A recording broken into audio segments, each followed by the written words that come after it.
All right, get ready to dive deep into the fascinating world of behavioral science and marketing. Yeah, we've got a mountain of resources here. Looks like you're serious about boosting your marketing skills using psychology, right? Absolutely. Excerpts from Nancy Harhut's Using Behavioral Science in Marketing, plus some really interesting articles. Well, we're about to uncover some seriously persuasive strategies that you can use right away. I was really impressed with how Harhut blended science and real-world examples. Makes it practical for anyone, huh? Totally, for anyone who wants to understand how and why people make the decisions that they do. She does have a knack for storytelling, that's for sure. Oh, yeah. Like that example of reframing coupon books as a prize. The Lucky Quiz Show, yeah. Yeah, who would have thought that would work? I know it sounds crazy, but it gets to one of the core themes of the book. Which is? Humans are predictably irrational. What do you mean by that? We think we make rational choices, but emotions play a much bigger role than we realize.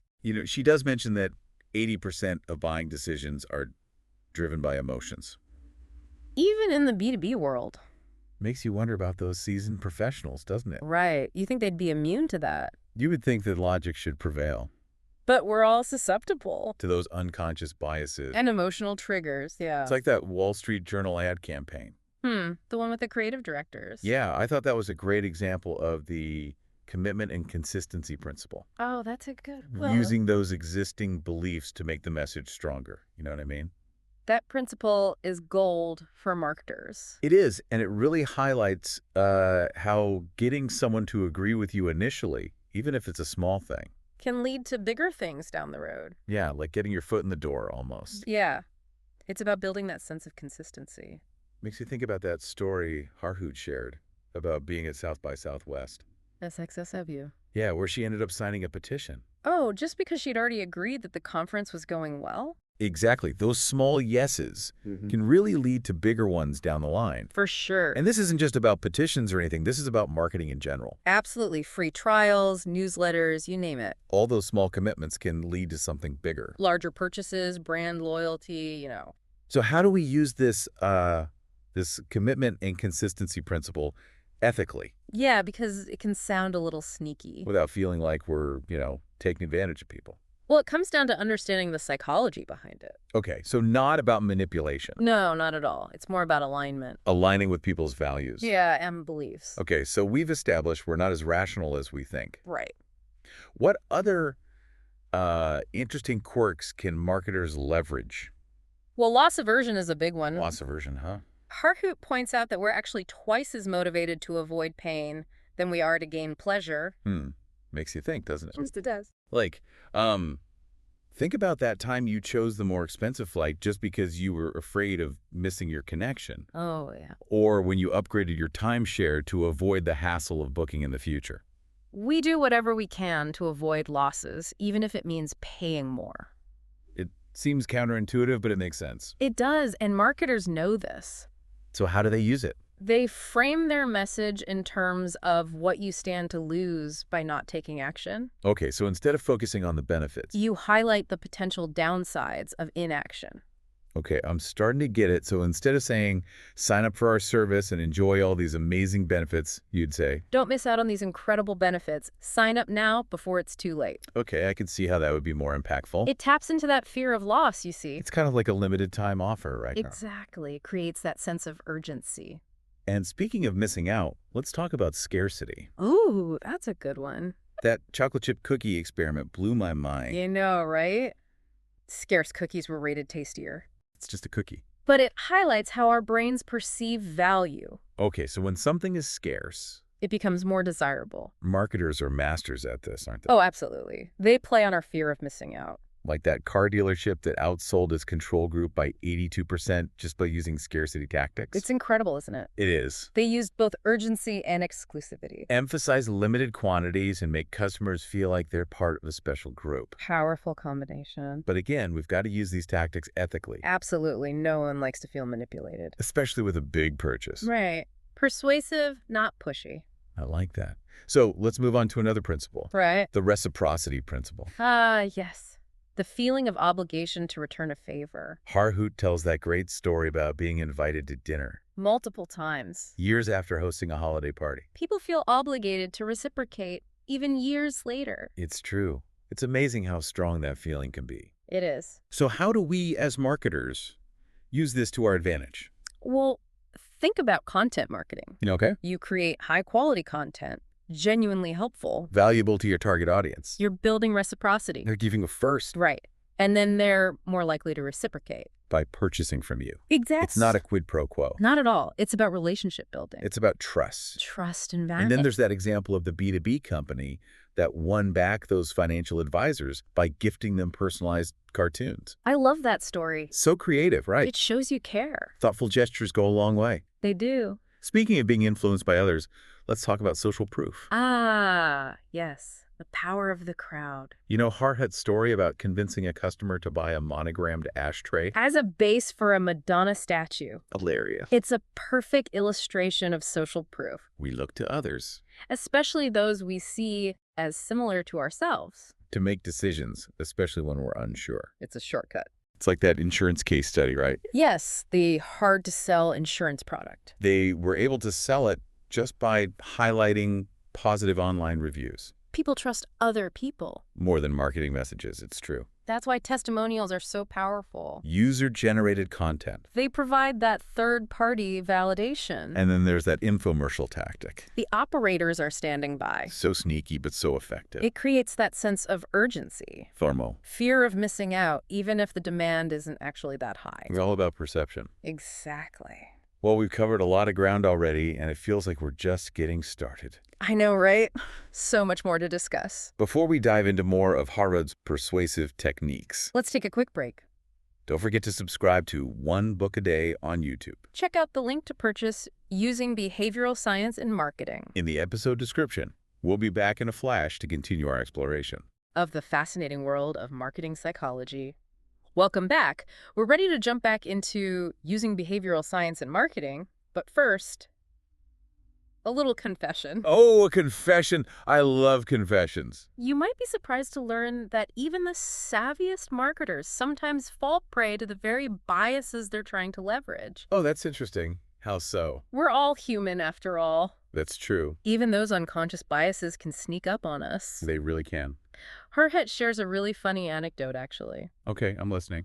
It's about witnessing her friends win a parking dispute in New York City. In New York? Wow, that's saying something. Just because one of them was wearing a pilot's uniform? No way, really. Just because of the uniform. It's a perfect example of the power of authority. It really is. We're just conditioned to, I don't know, to defer to authority figures. Exactly, even in situations where their authority may not be relevant. Right, like a pilot's uniform doesn't give you authority over parking spaces. It's a mental shortcut, you see. Makes sense. Our brains are always looking for ways to make decisions quickly. Without overthinking everything. And marketers can use this How so? by associating their brands or products with symbols of authority.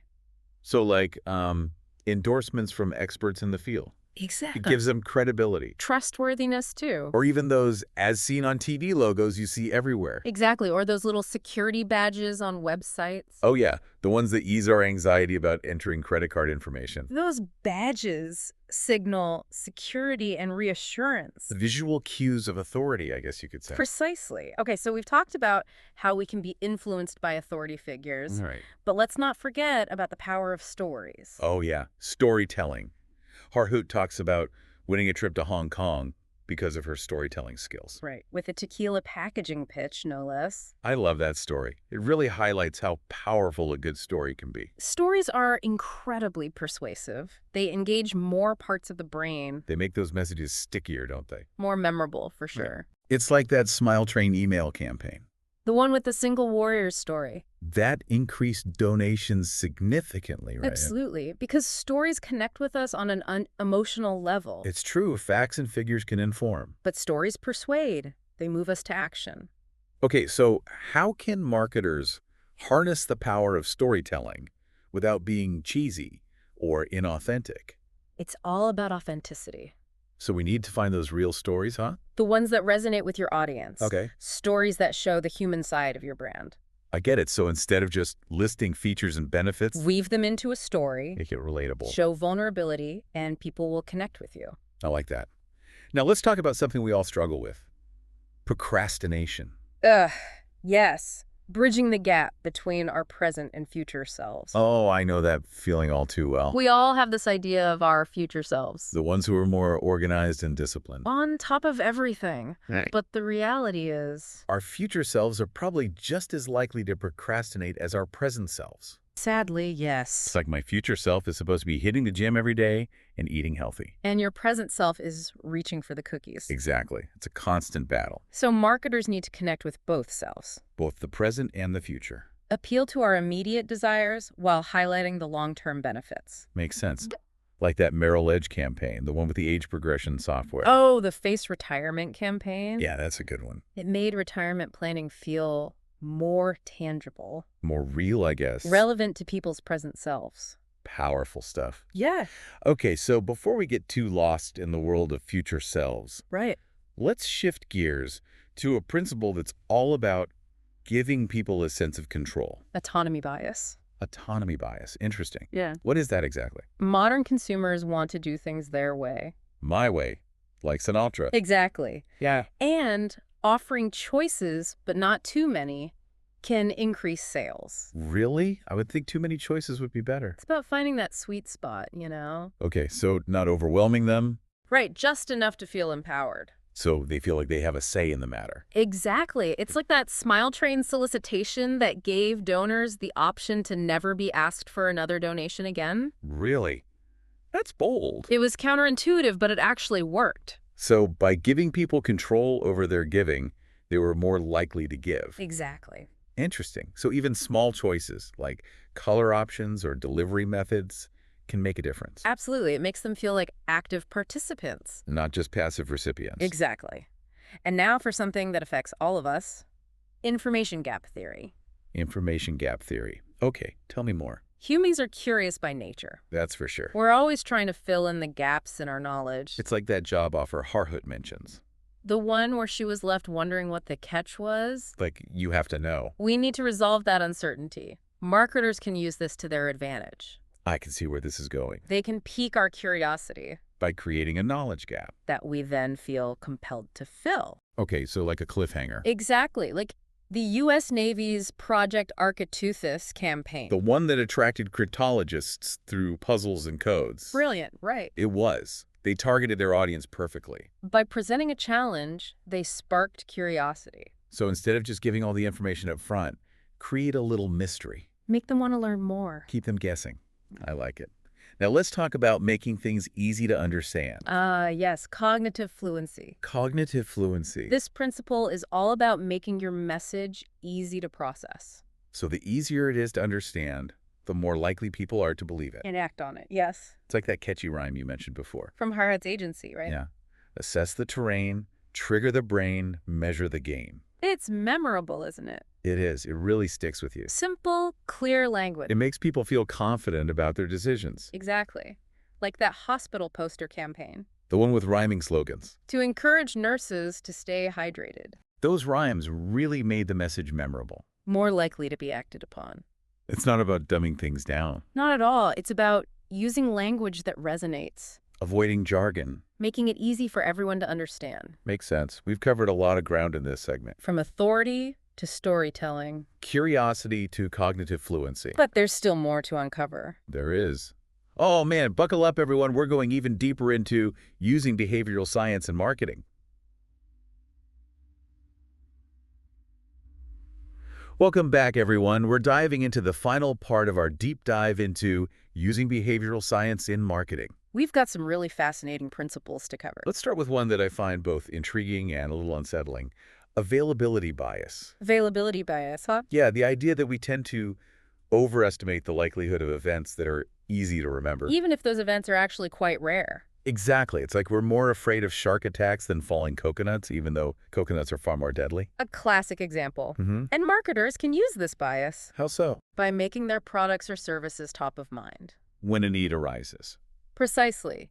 If you're selling stain remover, remind people of that time they spilled red wine on their white shirt. Make it vivid. Memorable. So it's about connecting your message to those easily recalled experiences. Even if they're not statistically representative. Okay, I see. Now let's move on to a principle that's all about standing out from the crowd. The von Riestorff effect. Ah, Yes. Standing out. Harhoot talks about how we're more likely to remember things that are different, things that break the pattern. It's that one colorful house on a street of gray houses. It grabs your attention. Simply because it's different. But there's a fine line, Between standing out and being just plain weird. Exactly. You want to be distinctive but not off-putting. Right, like that credit card mailer with the distorted fisheye lens photo. Oh yeah, the one the clients hated. So how do you find that sweet spot? Between distinctive and appealing. Yeah, how do you stand out without being too out there? Understand your audience. And their expectations. Surprise them, but in a way that resonates. So maybe it's not about completely reinventing the wheel. No, more like adding a unique twist. Make it memorable. Like that successful credit card mailer Harhoot mentions. The one that stood out but still fit within the norms. Exactly. All right, let's move on to a principle that's all about timing. Okay, timing is everything, they say. What is it? Temporal landmarks. Temporal landmarks. Okay, I've never heard of this one. What is it? It turns out certain times of year are more persuasive than others. Like when? Think birthdays, anniversaries, the new year, fresh starts. Times when people are more open to change. Exactly. Those temporal landmarks create a sense of possibility. A chance to reset, maybe. Exactly. Like my own experience, right before my 30th birthday, I suddenly felt the urge to buy a condo. Oh, really? Even though you had a perfectly good apartment? I know, it makes no sense, but those temporal landmarks can be powerful motivators. So marketers should align their campaigns with these key dates. Absolutely. Like Berkeley Online, they targeted prospective students right before the start of a new semester. Smart.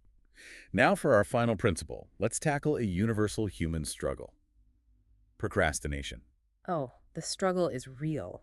Harhoot emphasizes bridging the gap between our present and future selves. We tend to think our future selves will be better versions of ourselves. More disciplined, more motivated. But in reality, Our future selves are probably just as likely to procrastinate. yeah, it's a bit disheartening, isn't it? We think we'll be hitting the gym every day, eating healthy. But then we end up on the couch eating cookies. It happens to the best of us.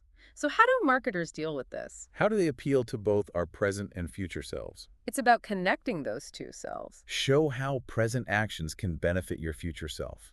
Like that Merrill Edge campaign. Face retirement, the one that used age progression software. Yeah, that one. It helped people visualize their future selves. So they could connect with that older version of themselves. Make retirement planning feel more real. More urgent. And relatable. Wow, we've covered a lot of ground today. We have. From unconscious biases and the power of storytelling to the allure of scarcity and the importance of timing. It's clear that understanding human psychology is essential for marketers. It's not about manipulating people. No, it's about understanding them. What motivates them? Using that knowledge to create effective and ethical marketing campaigns. Now that you're aware of these principles, pay attention to how marketers are using them on you. You might be surprised. Don't forget to subscribe to One Book a Day on YouTube. And check out the link to purchase Using Behavioral Science in Marketing In the episode description. Until next time, happy marketing.